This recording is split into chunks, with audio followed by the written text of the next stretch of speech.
This loaf of bread is older than farming itself. Here's the wild true story. 14,000 years ago, there was no bread, just hunger. Humans survived by hunting animals and gathering whatever they could find. Berries, roots, nuts, anything edible was fair game. But scattered across the hills grew something easy to overlook: wild grass. Wild wheat and barley, tough, tiny, and not very appetizing. Eaten raw, these grains were hard, dry, and barely digestible. So how did this stuff turn into bread? It starts here. Northeastern Jordan, home to a hunter-gatherer group called the Natufians. And it turns out, they figured something out way ahead of schedule. The Natufians didn't farm. They gathered wild grains where they grew naturally. Wild wheat, barley, and oat-like grasses covered these hillsides each season. So people started collecting the seeds by hand, one stalk at a time. It became a group effort, whole bands harvesting together each season. Baskets filled up fast. But raw grain still wasn't food yet. Then someone noticed crushed grain was easier to chew than whole grain. That small accident sparked a very big idea. Hunter-gatherers had already been collecting grain for generations. Now they'd crush it too. Grain gathering became a seasonal ritual, passed down and repeated yearly. But crushing grain with random rocks was about to get a serious upgrade. Enter the quernstone, a flat slab built specifically for grinding. He'd rub a smaller stone back and forth, crushing seeds into powder.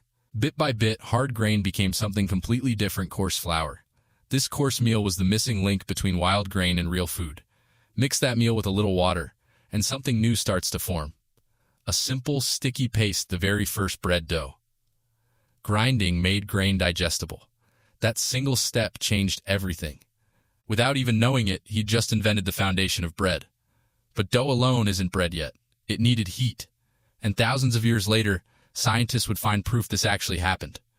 In 2018, archaeologists were digging at a site called Shubaika 1, located in the same region the Natufians once called home. Buried in the ash, they found tiny charred food remains. At first glance, it just looked like burnt debris, but under a scanning electron microscope, the structure told a different story. That structure was the unmistakable signature of bread. Ground wild grain, mixed with water, and cooked just like our stick guy. This became the oldest known evidence of bread on Earth. And here's the twist. This was 4,000 years before farming began. Bread came first. Farming came later. Let's go back and see how. Back at camp, stick guy shapes his grain paste into a rough ball. He flattens it out, pressing it thinner and thinner. Nearby, flat stones sit heating up in the fire's glow. He lays the flattened dough right onto the scorching stone. It sizzles instantly, steam curling up into the air. A quick flip with a stick, and the other side starts to cook. Slowly, the pale dough turns golden and firm. And just like that, the world's first flatbread is ready. He takes a bite. His eyes go wide. This is something new. Word spreads fast. Everyone wants a taste of this discovery. Here's the part that flips everything we assumed about history. We used to think farming came first, and bread followed as a bonus. But the evidence suggests it may have happened the other way around. If wild grain made something this good, why leave it to chance? So people began deliberately planting the seeds they once just gathered. Tiny green sprouts began pushing up from the ground. Over generations, wild patches became the first cultivated fields. The craving for bread may have helped spark farming itself. New tools followed: sickles for harvesting the crops people now grew on purpose. But bread was about to change again, completely by accident. One day a batch of grain paste got left outside, forgotten. A full day and night passed while nobody touched it. When someone finally looked again, the paste had changed. It was bubbling. Stick guy stares down at his once flat paste, now puffed and alive. Wild yeast, floating invisibly in the air, had settled into the dough. It smelled strange, a little sour, a little sweet. Curious rather than cautious, he decided to cook it anyway. On the hot stone, the dough didn't just cook, it rose.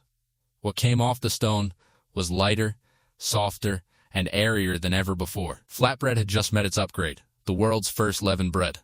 Fast forward to ancient Egypt, where this accident became a real craft. Egyptian bakers began working with fermented dough on purpose.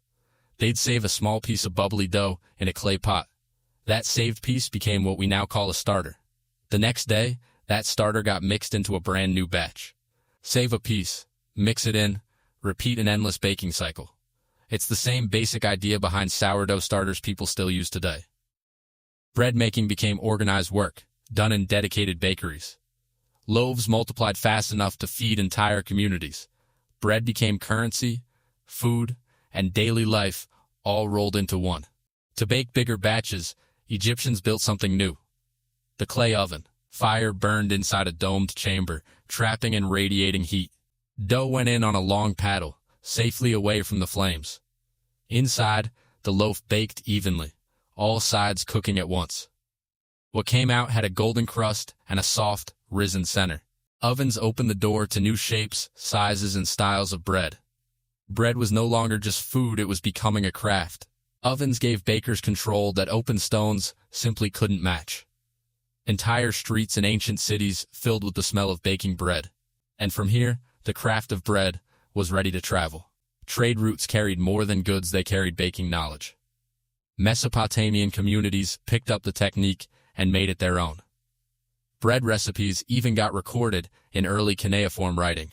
Bread baking became rooted in daily life across Mesopotamian cities. Different regions favored different grains, barley here, wheat there. Grain and baking knowledge moved together along ancient trade caravans. Bread's reach kept expanding, region by region, generation by generation. Every trade route, every journey, carried this craft a little further. Flatbreads, round loaves, braided loaves, bread was adapting everywhere it went.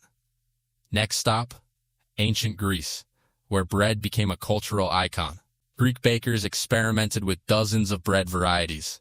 Donkey-powered mills ground grain faster than ever before. Bread stalls became a fixture in the bustling Greek marketplace. And then came Rome, where bread got taken to a whole new scale. Roman bakeries operated like full-blown industrial operations. Massive stone mills processed grain by the ton. Bakers even stamped their loaves an early version of a brand. Bread was distributed to the public food as a form of power. Rome turned bread making into large-scale, organized industry. By now, bread had spread across the entire Mediterranean world. Through the medieval ages, bread stayed a daily staple in every home. The Industrial Revolution brought machines, and bread making sped up again.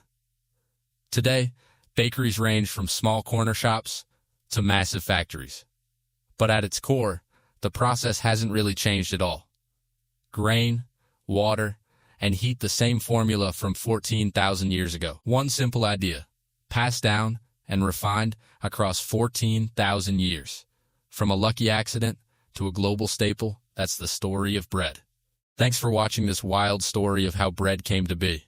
If you enjoyed this, subscribe for more stories from ancient history. See you in the next one.